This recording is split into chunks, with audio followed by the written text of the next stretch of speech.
હાલો. હાલો. પરેશ બોલું છું એ ભાઈ. રાજકોટ થી. હા બોલો બોલો સાહેબ. તમે મેં જાણ કરી હતી ઓલી રાજકોટ ટીપરવાની. પીપળવા. હા શેના માટેની? રાજકોટ ટીપરવનમાં અમે નોકરી કરી છે 2012 થી. ઓલા નગરપાલિકાનું કચરાનું. હા હા સાહેબ. આપણું કોણ? આપણું નામ શું છે? મારું નામ પરેશ કાલરિયા. પરેશભાઈ કાલરિયા મતલબ પટેલ? હા હા. પરેશભાઈ કાલરિયા બોલો ને ભાઈ. એમાં અમને લોકો 2012 માં 6000 પગાર આપતા હતા. અને અત્યારે 2025 માં અમને અત્યારે 7000 પગાર આપે ખાલી. અને ટાઈમિંગ નું કઈ નક્કી રહેતું નથી, કારણ કે અહીંયા લાઈન થાય છે. લાઈન નો નિયમ એવો છે કે 10 મિનિટમાં ગાડી ખાલી થઈને બહાર વહી જવી જોઈએ, તો એની બદલે 6 7 8 વાગી જઈએ. એટલે અમને કઈ ઓવર ટાઈમ ના એક્સ્ટ્રા પૈસા મળતા નથી, હક રજા નથી મળતી, એ સાઈડ નથી મળતું, કાંઈ મળતું નથી. જે ઉપરથી જે મળવું જોઈએ અમને કઈ પણ મળતું નથી. હા એ તો આની પહેલા તમારી વાત થઈ હતી ને આપણે. હા હા હા. હા તમે પટેલ છો? હા હા. બરાબર. નગરપાલિકામાં કોન્ટ્રાક્ટ બેઝમાં કામ કરો છો કે? કોન્ટ્રાક્ટ બેઝમાં જ નોકરી કરી. ઓકે. તો એમાં તમારા અધિકારી જાણ કરો તો નથી? અમે અધિકારીને તો જાણ કરી છે, બધા અધિકારી અમને એવો જવાબ આપે અમે કોન્ટ્રાક્ટ આપી દીધો છે, તમને પગાર આપે ન આપે, કામે રાખે ન રાખે, અમારી કઈ જવાબદારી નથી. કોન્ટ્રાક્ટની કંપનીનું નામ શું છે? કોન્ટ્રાક્ટ તો રાજકોટમાં 3 જણાના હાલે છે, 3ના નામ મને ખબર છે. તમે જે કંપનીમાં કામ કરો છો એ કંપનીનું નામનું કોન્ટ્રાક્ટનું શું નામ છે? એનું નામ એવરગ્રીન પ્રાઇવેટ લિમિટેડ છે. એવરગ્રીન? હા એવરગ્રીન. અને કોન્ટ્રાક્ટરનું નામ ઉમેદસિંહ છે. એમને રૂબરૂ મળીને વાત કરી?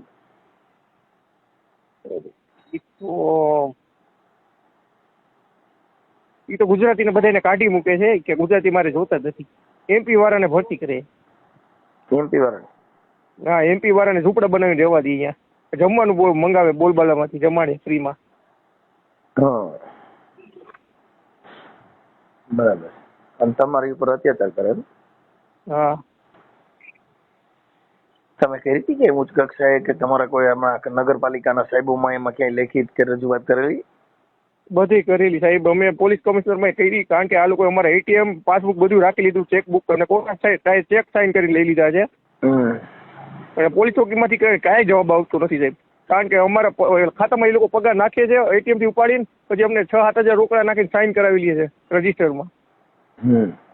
ઈ પગાર એને કેટલો પગાર આવે તમને કેટલો આપે? ઉપરથી સાહેબ જો એમાં 14,000 નો મેસેજ આવે, 14,000 પડી જાય ને એ લોકો જ ઉપાડી લે. બરાબર. અને તમને અમને આપી દે 7,000 રૂપિયા રોકડા. બરાબર. ઈ મેસેજ જે આવતા હોય ઈ મેસેજ ની કોપી બોપી છે? હા સાહેબ, તમને મોકલી દઉં. અમારી પાસે છે. અમે નગરપાલિકામાં સાહેબ ને દેખાડી કે સાહેબ જો આવી રીતે થઈ છે અમારી પર. એમાં એવું છે, જો તમે ઉચ્ચ કક્ષાએ ક્યાંય રજૂઆત કરેલી હોય નગરપાલિકાના સાહેબોમાં એમાં બધી, અને એ રજૂઆત કરવા છતાં ન ધ્યાન દીધું હોય તો પછી એને નામદાર કોર્ટમાં જવું પડે. હા એ તો તમે બરોબર કહો છો સાહેબ. અમને જો આમાં કાંઈ ખબર પડતી નથી. અમે અમારી રીતે થતું હોય અમે બધે ગયા, પોલીસ કમિશનર પાસે ગયા, મ્યુનિસિપાલિટીના કમિશનર પાસે ગયા. 2012 થી અમે બધે ધક્કા ખાઈ જઈએ, પણ કોઈ અમને વ્યવસ્થિત ન્યાય આપતું નથી. અમને બધે આમથી આમ ધક્કા મારે, તમે વहाँ જાઓ, પણ ક્યાંયથી અમને ન્યાય મળતો નથી સાહેબ. એમાં એવું છે કે આમાં શું એ કોન્ટ્રાક્ટ બેઝ ઉપર હોય એટલે ઓલા ઓને કહી દે ને ઓલા ઓનું નામ દઈ દે એવું થતું હોય. પણ જે કાંઈ જે સરકારી નિયમ મુજબ ને કાયદા મુજબ જે કાંઈ એનું જે કોન્ટ્રાક્ટ ની અંદર નિયમ હોય એનું પાલન ન થાય. ને આમાં કેવું થઈ છે સાહેબ, હું વहाँ ગયો તો ને અમારી મ્યુનિસિપાલિટીની મેન ઓફિસ છે, તો અહીંયા સાહેબ અમારા ફોટા પડાવીને આને મોકલી દે સુપરવાઇઝરને અને કોન્ટ્રાક્ટરને આપી દે. એટલે મને ખુદને 3 વાર નોકરીમાંથી કાઢી મૂક્યો છે. હા એટલે ઈ એમ કે આવા માણસો અહીં આવે છે એટલે ઓલા લોકો તમારી માં બસ ત્રાસ ગુજારે. એટલે અમને ટોર્ચર કરે છે.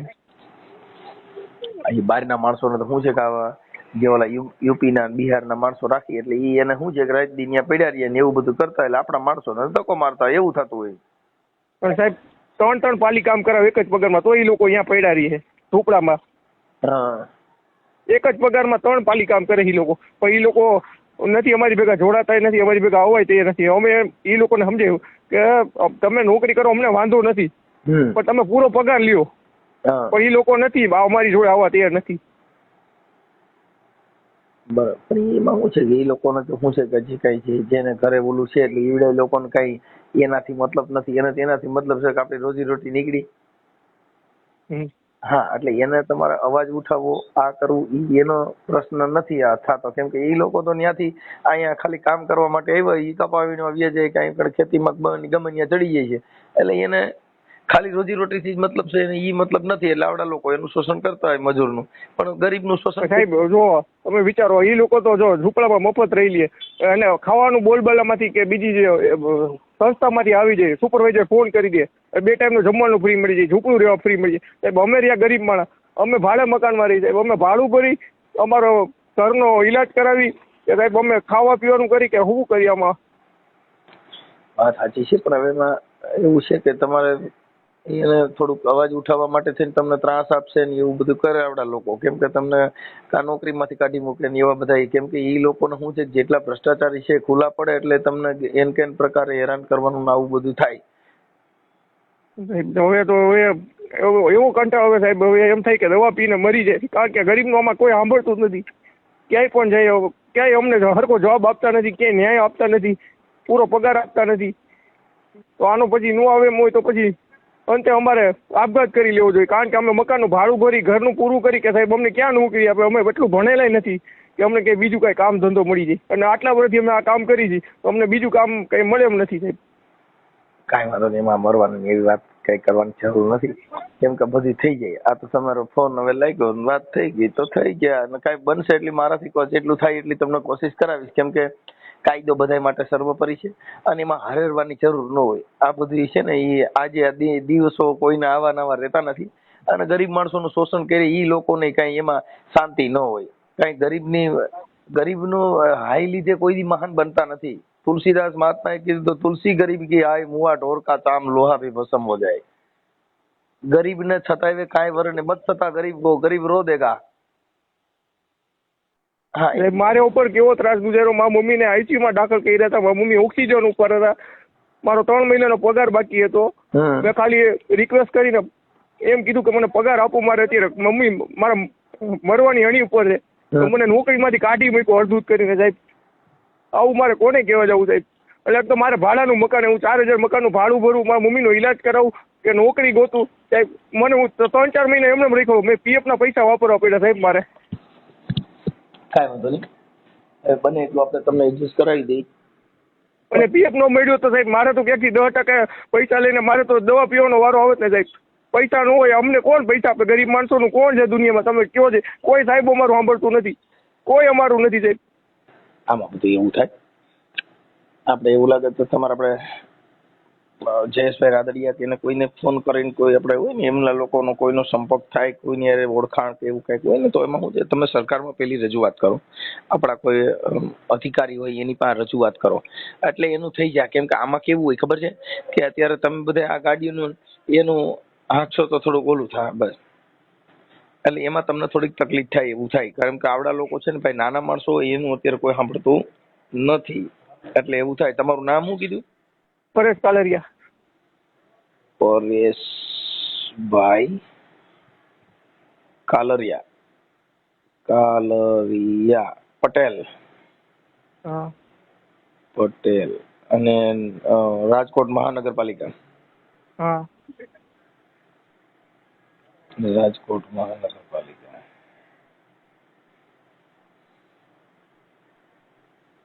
ઓકે. હવે એમાં કોઈ તમારા ઓલા જે આવડા જે નગરપાલિકાના ઓલા કોઈ કોન્ટ્રાક્ટર નો છે કઈ એનો હોય, એના નંબર બંબર છે કોઈને? ના સાહેબ, એ તો હમણાંથી ગામડે વહી ગયા સાહેબ. એનો કાંઈ ફોને બંધ કરી નાખ્યા છે એમને. હા. અને સાહેબ અમારું 2 મહિનાનો અત્યારે પગાર બાકી છે સાહેબ. અમારે હવે કોની પાસે જાવ? અમને તો કોઈ નગરપાલિકા વાળા જવાબ નથી આપતા, કોઈ એસઆઈ જવાબ નથી આપતા, કોઈ અમને જવાબ જ નથી આપતું. અને અમે પોલીસ કમિશનરમાં અરજી મૂકી, એનો સાહેબ અત્યારે 20-25 દિવસ થવા આવ્યા, એમાંથી અમને કોઈ જવાબ નથી મળતો સાહેબ. બધી જગ્યાએ કાં તો પૈસા પહોંચી જાય છે, કાં કંઈક થઈ જાય છે, કાંઈ અમને જવાબ મળતો નથી કંઈ. એમાં શું છે, તમે જે કાગળ રજૂઆત કરી હોય ને સાહેબ, હવે એમાં ઉચ્ચ અધિકારી હોય એના વંચાણે ગયું હોય ને એટલું બધું ગંભીરતાથી એને ખ્યાલ ન રહ્યો હોય કે આટલું બધું આ માણસની ઓલી પરિસ્થિતિ ઓલી છે, એટલે એમાં કોઈ અધિકારી હોય ને એની પાસે તમે કાં રૂબરૂ જઈને રજૂઆત કરો તો કાં મેળ આવે. કેમ કે તમે જ્યાં લગન ફેસ ટુ ફેસ કોઈ અધિકારીને તમારી વ્યાધા, તમારી વ્યર્થા, તમારી વેદના એની સુધી પહોંચે ને એને ઈ ખ્યાલ પડી જાય એટલે ઈ તરત જ થાય બધી કાર્યવાહી. પણ આ બધું કાગળનું જો કદાચ તમે રિક્વેસ્ટ કરી હોય તો ઈ તો શું છે પછી વંચાણમાં જાય ને એવા તો રોજ કાગળો આવતા હોય એટલે ઈ પછી એની રેગ્યુલર જે પ્રેક્ટિસ હોય એમાં જવા દે. પણ રૂબરૂ મળીને રજૂઆત કરશો તો થોડોક ફેર રહેશે. હા સાહેબ, તો મેં પાછા હવે પોલીસ કમિશનરે જાય છીએ અમે ઓલું લખાણ લઈને, અમારી પાસે જેટલા પ્રૂફ છે બધા રજૂ કરી સાહેબ. આટલા વર્ષથી અમારી બધી પાસબુક છે જૂની, એમાં એન્ટ્રી પડે છે, એ અમે બધી દેખાડી. પણ કોઈ અમારું સાંભળવું તો જોઈએ ને સાહેબ, અમારું કોઈ સાંભળતું નથી ને અમારું કઈ કામ આગળ 2012 થી સાહેબ બધું કન્ટિન્યુ આવેલું આવે છે અને આ વાંથી પછી આ લોકો ફોટા પાડીને દીધે પાછા અમને ઉતારી મૂકે, અમારે તો પાછું ઈની રહેવાનું. કાંઈ વાંધો નહીં. હવે આ જે કઈ તમે ફોન કર્યો છે એ તમે કઈ સોશિયલ મીડિયામાં વાયરલ કરવામાં તમારી મંજૂરી છે કે ખાલી ફોન કરવા પૂરતો જ ફોન કર્યો હતો? અરે સાહેબ તમે મારી મંજૂરી છે સાહેબ. હા, એટલે એમાં થોડુંક તમારી રીતે, કેમ કે આવડા લોકો કઈ એવું કરે અને હેરાન કરતા હોય, જો તમે કાગળ ઉપર રજૂઆત કરેલી હોય ન થયું હોય તો કોર્ટના દ્વાર ખટખટાવવા પડે. ઉચ્ચ અધિકારી સુધી પહેલા રજૂઆત કરવાની, નગરપાલિકાના જે મેન સાહેબ હોય એમના સુધી પેલા લેખિતમાં રજૂઆત કરો ને તેમ છતાં નો. અરે સાહેબ અનેકો વાર રજૂઆત કરેલી છે સાહેબ, પર્યાવરણ એન્જિનિયર પાસે, પછી રાજકોટ કમિશનર પાસે, જે મ્યુનિસિપાલિટીના કમિશનર હોય એમની પાસે, રાજકોટના મેયર પાસે સાહેબ, બધી જગ્યાએ ગયા છીએ અમે અને એ લોકોએ અમને બેસાડ્યા છે. પછી જેના જે ઓલા હોય ને માણસ, ઓલા શું કહેવાય પટ્ટાવાળા ની બધા, એ લોકો અમારા ફોટા પડે સાહેબ. બરાબર. પછી આ ઓલા છે એના હોય ને કોન્ટ્રાક્ટ વાળા, એ બધા એમાં એવું હોય કે આ બધા અટાણે મજૂર ભાઈ છે ને, મજૂરમાં અટાણે કટકી લે છે ને, મજૂરને ભ્રષ્ટાચાર કરીને એની મજૂરી એમાંથી કટક્યું કરે છે સાહેબ. હવે એના માટે શું કરવાનું? તમારે રજૂઆત કરીને તમારે જે કઈ તમે પગાર લ્યો છો એ રોકડા લ્યો છો કે સ્લીપ આવે છે ખાતામાં જમા થાય છે? સાહેબ એ લોકો ખાતામાં નાખે છે અને ખાતું ટોટલી એના હેન્ડઓવરમાં છે. અમારી પાસે નથી પાસબુક, નથી ચેકબુક, નથી એટીએમ, બધું એ લોકો પાસે જ છે. એ અમને કઈ આપતા નથી અને અમે માંગી તો એમ કે છે કે તમે નોકરીમાંથી નીકળી જશો ત્યારે તમને આપી દેશું. બરાબર. આ જે ખાતા છે કઈ બેંકના ખોલાવેલા છે એવું તમારી પાસે કોઈ પુરાવો, એવિડન્સ ખરું? હા સાહેબ, ટોટલી સ્ટાફ બધાયનું ફેડરલ બેંકમાં ખાતું છે અને ફેડરલ બેંકના મેસેજ આવે છે બધાયને. હા. અને જયારે અમે ફરિયાદ કરી ને એના પછીથી મેસેજ આવતા બંધ થઈ ગયા છે, કારણ કે એ લોકોને જાણ થઈ ગઈ છે. અને એમપી વાળાને એ તો તમને કીધું છે કે એ લોકો કોઈ આમાં રસ લેતા નથી. અમે એ લોકોને સમજાવ્યા, ઘણો પ્રયત્ન કર્યો કે ભાઈ તમે નોકરી કરો અમને વાંધો નથી, પણ તમે પૂરો પગાર લ્યો ખાલી. એટલે મતલબ એમાં એવું છે કે એટલે તમને કાઢવા માટે થઈ અને ઓલા બહારના મજૂર રાખવા માટે થઈને તમને માનસિક ટોર્ચર કરે એટલે તમે નીકળી જાવ એટલે ઓલા લોકો બહારના માણસોને રાખી દે એટલે આ બધી નીકળી જાય, એવું આમાં હાલતું હોય. હા, બહારના મજૂર હોય એ ન્યા પીડા ન્યા રહેતા હોય અને એટલે અહીંયા આપણા જે માણસો છે એ અત્યારે મજૂરી વગરના છે, બહારના મજૂર આવડા લોકો રાખે છે. પણ ઈ તો તમને સાહેબ વ્યથા જ ઈ છે કે જો કોકે મકાન બનાવ્યું હોય બરોબર, તો મફતિયું કઈને ઉડાડી દે અને આ લોકોને ઝૂંપડા બનાવીને રહેવા દે સાહેબ. અને હું પોતે આટલા વર્ષથી અમે ભાડે રહી છીએ, હું 4000 મકાનનું ભાડું ભરું છું. બરાબર. કાંઈ વાંધો નહીં પરેશભાઈ, તમે મને તમારો ફોટો મોકલજો અને એવું બધું મોકલજો. આ અમે યુટ્યુબમાં તમારા સોશિયલ મીડિયામાં વાયરલ કરશું. ઓકે. અને તેમ છતાં જો કાંઈ ન થાય તો પછી તમે મને રિંગ કરજો અને કાગળની રજૂઆત હોય ને એના તમામ કાગળો લઈ લેજો. એટલે તમારે કદાચ એવું લાગે તો નામદાર એક કામ કરું સાહેબ, અત્યારે મારી પાસે મેં પોલીસ કમિશનરમાં રજૂઆત કરીને એ કાગળનો ફોટો તમને મોકલું છું. ઓકે. એનો હજી સુધી કાંઈ જવાબ નથી આવ્યો, કોઈને ફોન નથી આવ્યો, કારણ કે અમે ગુજરાતી જેટલા છીએ ને બધાએ આ ફરિયાદ કરેલી છે પોલીસ કમિશનરમાં. હા, એટલે અમે રૂબરૂ દેવા ગયા હતા. નગરપાલિકા કમિશનરમાં ને? નગરપાલિકા નહીં, પોલીસ કમિશનર. કારણ કે જે એટીએમ છે ને એ લોકો એમ કીધું કે આ પોલીસનો મેટર થઈ જાય, અમારો મેટર નથી, એટલે તમે પોલીસમાં ફરિયાદ આપવાની. તો અમે પોલીસ કમિશનરને લેખિત લેટર દેવા ગયા હતા કે અમારા એટીએમ માંથી કોણ પૈસા ઉપડે અમને ખબર નથી, તમે એની તપાસ કરો. બરાબર. તો ઈ કાગળિયું છે ને મારી પાસે સિક્કો મારેલું છે, એ તમને હમણાં વોટ્સઅપમાં મોકલું. ઓકે, પછી એવું લાગે ને તો કમિશનર સાહેબને રૂબરૂ મળી લેવાનું. હા હા હા, એને રૂબરૂ જઈને એની પાસેથી આખી તમારી જે વર્ણવીતિ છે ને એ તમે કમિશનર પાસે જઈને એને તમે કરશો એટલે ઉચ્ચ અધિકારી છે ને એનો ભગવાન જેવો દરજ્જો હોય એ હું જ્યાં લગન એમના કાને વાત જાય એટલે તરત જ બધા આદેશ કર્યા ભેગું બધું થઈ જાય સાહેબ. મોટા માણસના ઘરેથી અઠવાડો નીકળે ને એમાં નાના માણસના ઘર રડે એટલું જ અઠવાડો નીકળે. એમ ઉચ્ચ અધિકારી હોય ને સાહેબ એ ભગવાન કહેવાય. તમારે એ ધ્યાન દે એટલે તમારે એમાં કાંઈ ઘટે નહીં. અરે સાહેબ એવું હોત ને તો કેવું. બસ પણ જો આ પરમાર સાહેબ પછી અમારા ઝીંઝુડિયા સાહેબ છે, પછી હમણાં નવા તુવેર સાહેબ આવ્યા.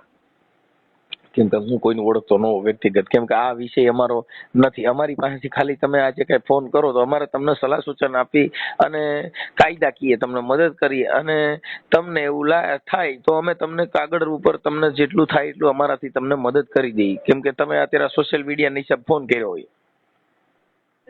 સારું હલો સાહેબ, હું તમને ઓલું મોકલું વોટ્સઅપમાં. હા, વોટ્સઅપમાં મોકલી દો અને તમારો ફોટો મોકલજો.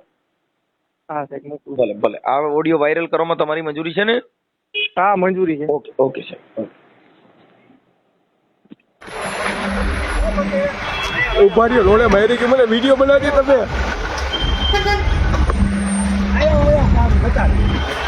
અરે બનાવ એની બેન